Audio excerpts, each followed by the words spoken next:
Welcome back to Andersen Acres. We're out here with Shadowfax again, and I wanted to answer a couple of questions that someone had asked, because here's what happens. Sometimes we're told this is the way you need to feed this animal, and someone goes, nah, I'm just going to do it a different way.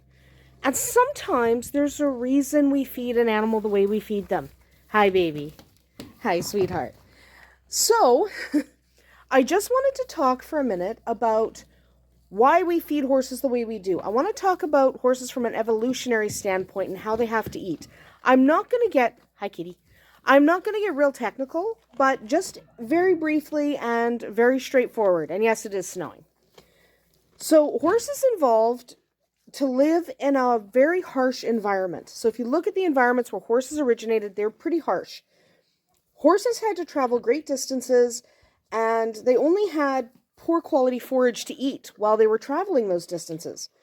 They would naturally graze for up to 18 hours a day simply because there wasn't enough high quality forage for them to eat less than that.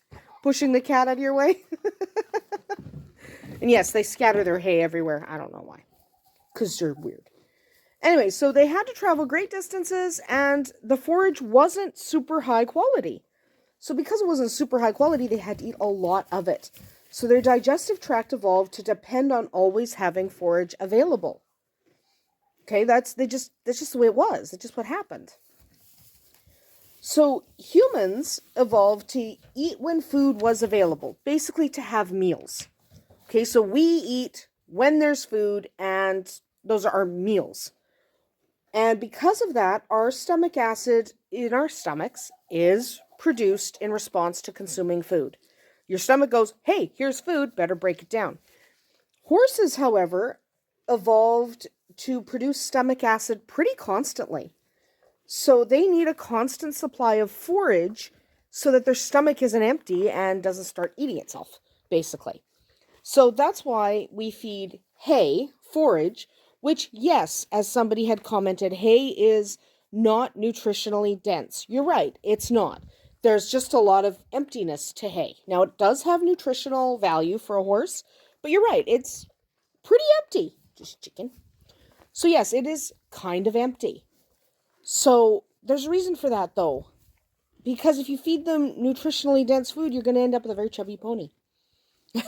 So it needs to be less dense nutritionally so that they can consume a lot of it. So they can just keep eating. Their teeth are also designed for constant chewing, the constant chewing of rough fiber. So their adult teeth continue to grow, they continue to erupt as the crown is ground down by constant chewing. Again, that's not like humans. Our teeth don't constantly grow. Okay? Theirs does. Many horses are still horses, and their evolutionary needs are the same as their larger cousins. So you do need to make sure you're feeding your horse hay. You can't just decide, well, I'm only going to feed him these nutritionally dense pellets. They need that less nutritionally dense forage. Good boy.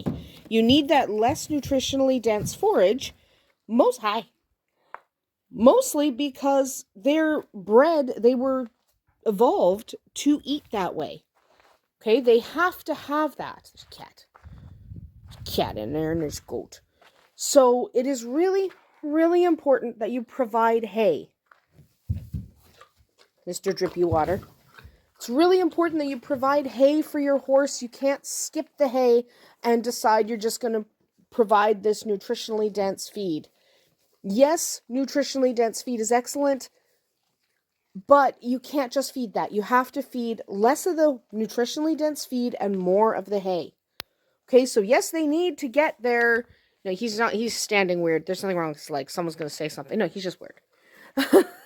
Anyway, so you have to feed less nutritionally dense hay so that they constantly have something in their stomachs. They're like a walking furnace. They have to be fed constantly. And if you feed them high quality stuff, high nutritionally dense stuff, what's going to happen is you're going to end up... Hi, buddy. You're going to end up with a horse that gets really, really fat, and it's actually bad for their health.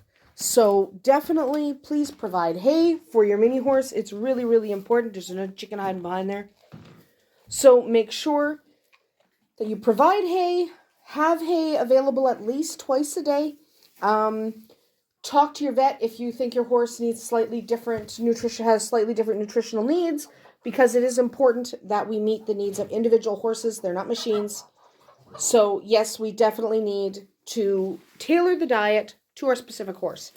But that's about it for us today. We'll see you tomorrow.